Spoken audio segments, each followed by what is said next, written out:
सो hey guys, कैसे हैं आप सब। I hope you all are doing well in your life.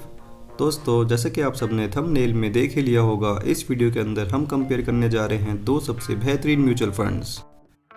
So friends, सबसे पहले हम दोनों ही फंड्स को सेपरेटली डिटेल रिव्यू करेंगे एंड देन हम दोनों ही फंड्स को एक ही साथ एक ही स्क्रीन पे कंपेयर करके जानेंगे कि आपके लिए इनमें से कौन सा फंड सबसे बेहतरीन रहेगा। So hey guys, welcome back to my channel rich फंडे, जहाँ पर हम आपको रिच बनाने के सारे फंडे क्लियर करते हैं। दोस्तों, काफ़ी रिसर्च करने के बाद हमने ये इन्फॉर्मेटिव वीडियो आपके लिए तैयार की है। So make sure to please hit the like button and subscribe to my channel rich Funde. आइए दोस्तों, बिना किसी देरी के चलते हैं अपने कंप्यूटर स्क्रीन के ऊपर एंड स्टार्ट करते हैं। फ्रेंड्स, अब बात करें bank of India small cap fund direct plan growth के बारे में, तो करंट इसका एनएवी चल रहा है 50.08 का।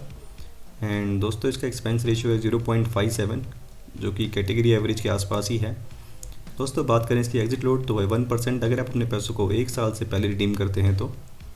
एंड इसका AUM थोड़ा सा कम है दोस्तों, कंपेरेटिवली ओनली 1937 ओनली, जो कि थोड़ा सा कम है। बात करें लॉक इन पीरियड, दोस्तों इसके अंदर कोई भी नहीं है, आप अपने पैसों को कभी भी रिडीम कर सकते हैं डिपेंडिंग अपॉन योर नीड्स।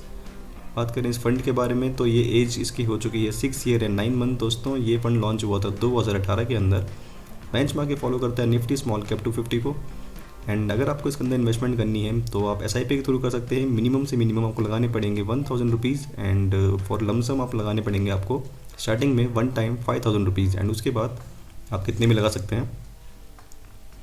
दोस्तों, रिस्कोमीटर इसका हाई है क्योंकि ये स्मॉल कैप फंड कैटेगरी में आता है। And STCG and LTCG are same, जैसे कि हमने आपको थोड़ी देर पहले बताया था। ये टैक्स हैं, अगर आपको एक साल से पहले अपने पैसों को रिडीम करेंगे तो जितना भी आपका रिटर्न्स आएगा उसके ऊपर आपको 20% का टैक्स देना पड़ेगा as a short term capital gain tax.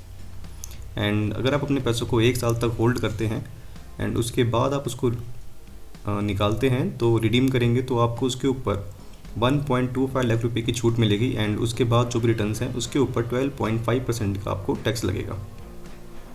Friends, बात करें bank of India small cap fund के अंदर अगर आपने SIP की होती इन द लास्ट 5 ईयर्स तो टोटल आपने इन्वेस्टमेंट किया होता है इसके अंदर 6 लाख रुपीज़ का एंड प्रॉफिट आपको होता है इसके अंदर 4.51 लाख रुपीज़ का। तो टोटल आपका बन चुका होता है 10.51 lakh rupees with the absolute returns of 75.10।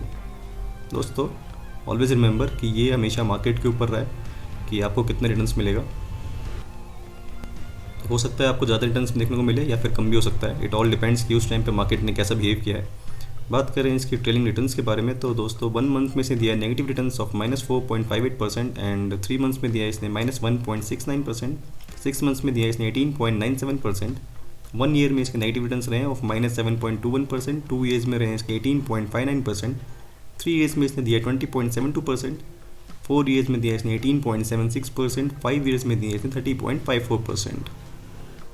तो दोस्तों, ऑल इन ऑल इसके रिटर्न्स काफ़ी डिसेंट हैं एंड ये हमेशा कैटेगरी एवरेज के आसपास ही रहता है। ज़्यादा तो बीट नहीं कर पाया है बट ऑलमोस्ट उसके आसपास ही रहा है। आप देख सकते हैं स्क्रीन के ऊपर 2 ईयर्स के अंदर 18.59, वहीं कैटेगरी एवरेज का 17.45, 3 ईयर्स में 20.72, कैटेगरी एवरेज का 20.37 एंड 4 ईयर्स का 18.76, वहीं पे कैटेगरी एवरेज का 18.34, 5 ईयर्स में 30.54, कैटेगरी एवरेज का 30.04, यानी कि कैटेगरी एवरेज के हमेशा आसपास ही रहा है रिटर्न्स में।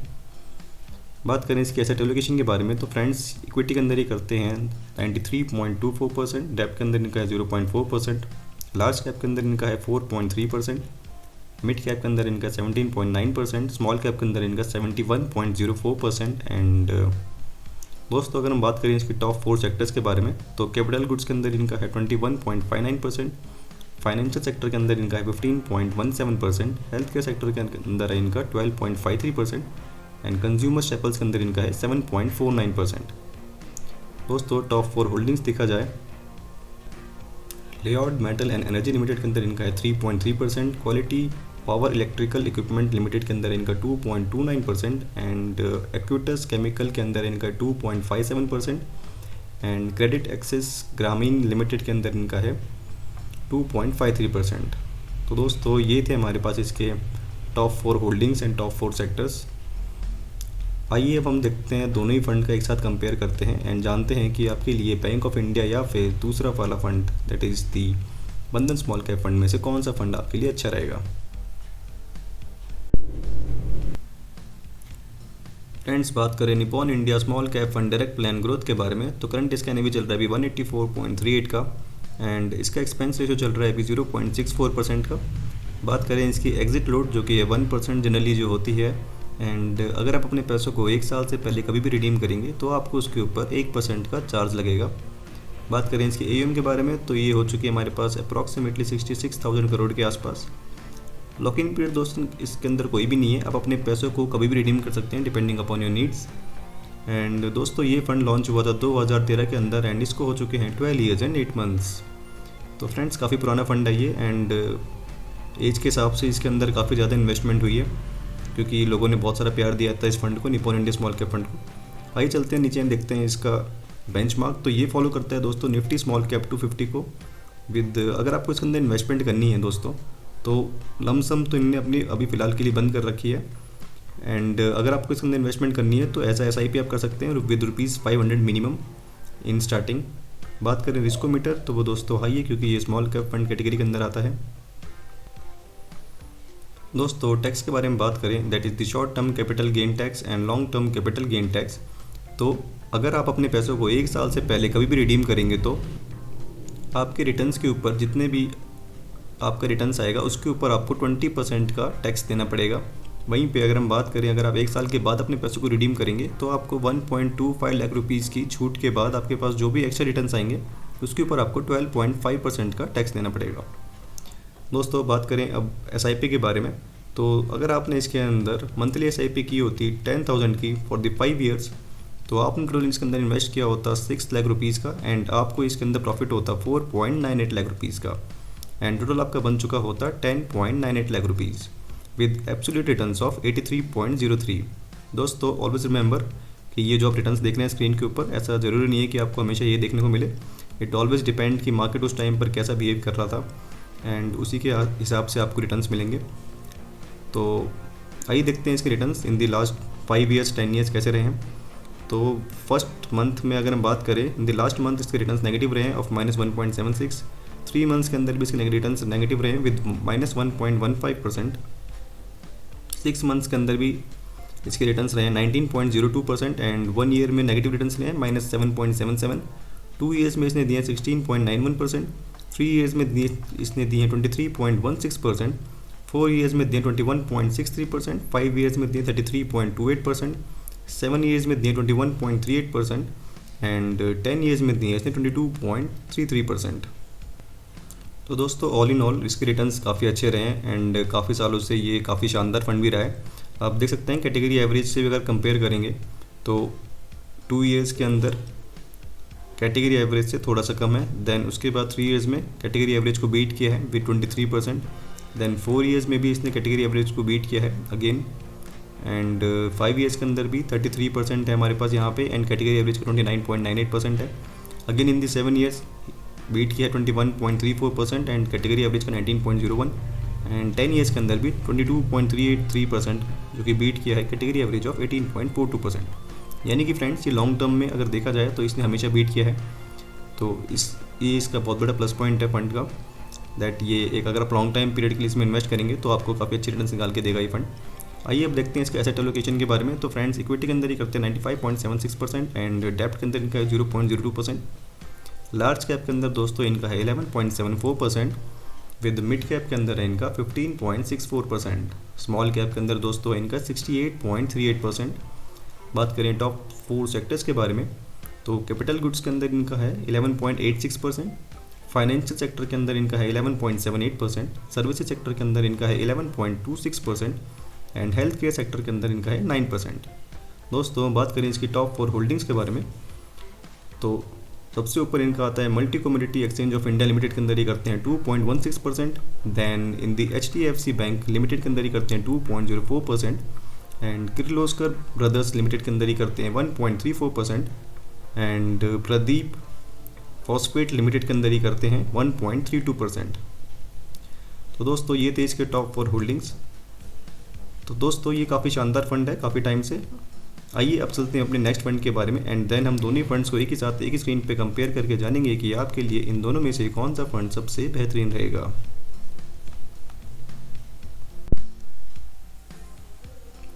सो फ्रेंड्स, लेफ्ट साइड में हमारे पास है बैंक ऑफ इंडिया का small cap fund and right side में हमारे पास है निपॉन इंडिया का स्मॉल कैप फंड।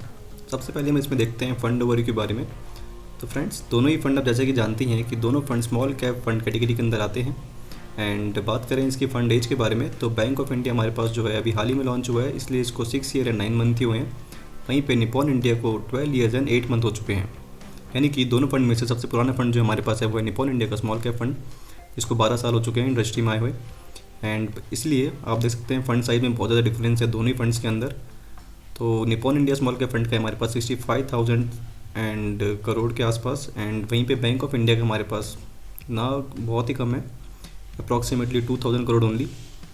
तो दोस्तों, आप देख सकते हैं इससे कि Nippon India small cap fund के अंदर लोगों ने बहुत ज़्यादा इन्वेस्टमेंट की है, तभी इसका जो AUM है, फंड साइज़ है, वो बहुत ही ज़्यादा बड़ा है। आइए फ्रेंड्स, अब चलते हैं इसकी फ़ंड डिटेल्स के अंदर। तो हम देखते हैं कि दोनों का एक्सपेंस रेशियो कितना है। तो friends, bank of India small cap fund के हमारे पास है 0.75% एक्सपेंस रेशियो, वहीं पे निपॉन इंडिया का हमारे पास है 0.64%। यानी कि एक्सपेंस रेशियो जिसका कम होता है दैट्स गुड फॉर इन्वेस्टर। तो इस केस में हमारे पास निपॉन इंडिया जीतता है। बात करें एग्जिट लोड की, तो दोनों का ही सेम है, दैट इज़ 1%। अगर आप अपने पैसों को 1 साल से पहले कभी भी रिडीम करेंगे तो आपको 1% का चार्ज लगेगा उसके ऊपर।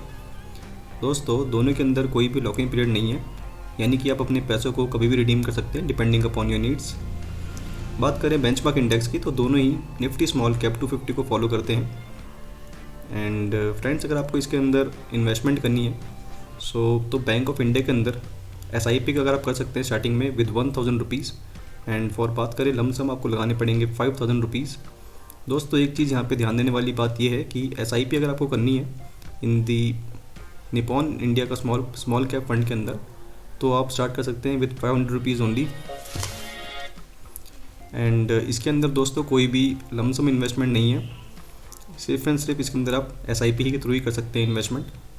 दोस्तों, क्योंकि ये दोनों fund small cap fund category के अंदर आते हैं, तो ये दोनों के अंदर ही they are good for the long term period only. आइए अब चलते हैं नेक्स्ट एंड देखते हैं इनके पोर्टफोलियो के अंदर।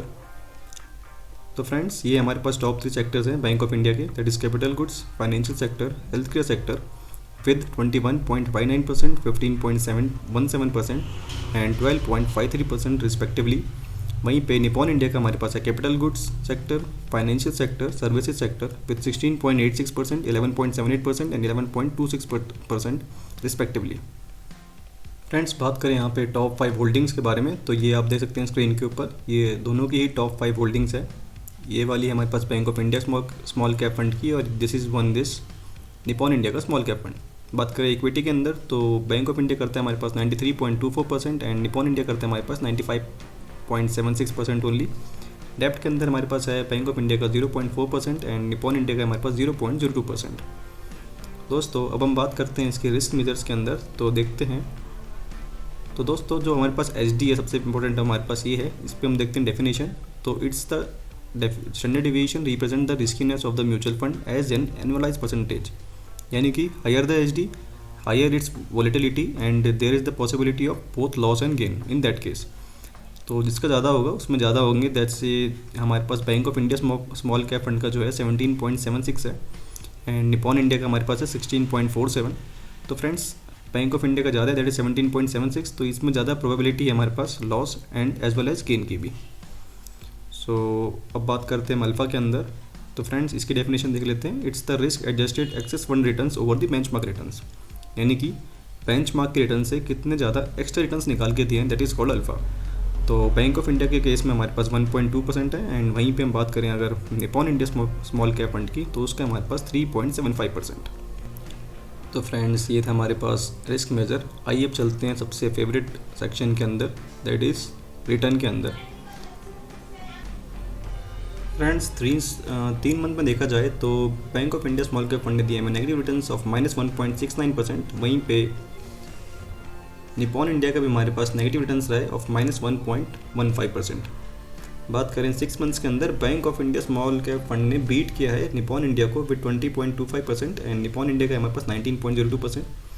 1 ईयर के अंदर फ्रेंड्स दोनों के नेगेटिव रिटर्न्स रहे ऑफ -7। बात करें 3 ईयर्स के अंदर, तो bank of India small cap fund ने हमें दिया 20.72%, वहीं पे निपॉन इंडिया ने दिया हमें 23.16%। एंड फ्रेंड्स 5 ईयर्स के अंदर बैंक ऑफ इंडिया ने दिए हमें 30.42% एंड निपॉन इंडिया ने हमें दिए हैं 33.28%।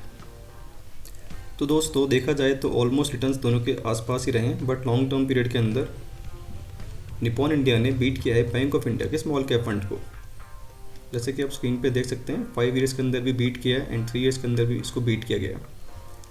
तो ऑल इन ऑल दोस्तों ये दोनों ही फंड्स काफ़ी शानदार फंड्स हैं आपके लिए, एंड आप किसी में भी इन्वेस्टमेंट कर सकते हैं, बट जस्ट मेक श्योर कि आप एक लॉन्ग टर्म पीरियड में सोच के आएँ ताकि आपके रिटर्न्स अच्छे बन सके। बट अगर हमने जो कंपैरिजन किया है उसके हिसाब से देखा जाए तो Nippon India small cap fund यहाँ पे जीतता है comparing to the bank of India का small cap fund.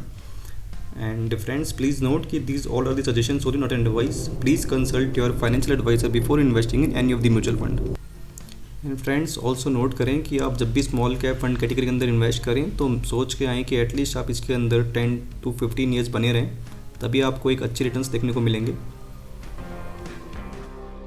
So friends ये थी video of comparison of the 2 best mutual fund. I hope आपको ये वीडियो काफ़ी पसंद आई होगी, आपने कुछ नया जाना होगा एंड आप अपने इन्वेस्टमेंट को बेहतरीन कर पाएंगे। दोस्तों before you leave please hit the like button, जिससे मुझे मोटिवेशन मिलेगी आपके लिए और अच्छी वीडियो बनाने के लिए। Also do subscribe to our channel for more such content and comparison, and share करें अपने फ्रेंड्स एंड फैमिली के साथ। जाने से पहले कमेंट में ज़रूर बताएं दोस्तों कि आप नेक्स्ट वीडियो के अंदर कौन से 2 म्यूचुअल फंड के बीच में कंपैरिजन चाहते हैं। So friends signing off from this video, मिलते हैं अपनी नेक्स्ट वीडियो में, तब तक के लिए ta-ta, take care and keep investing, happy investing.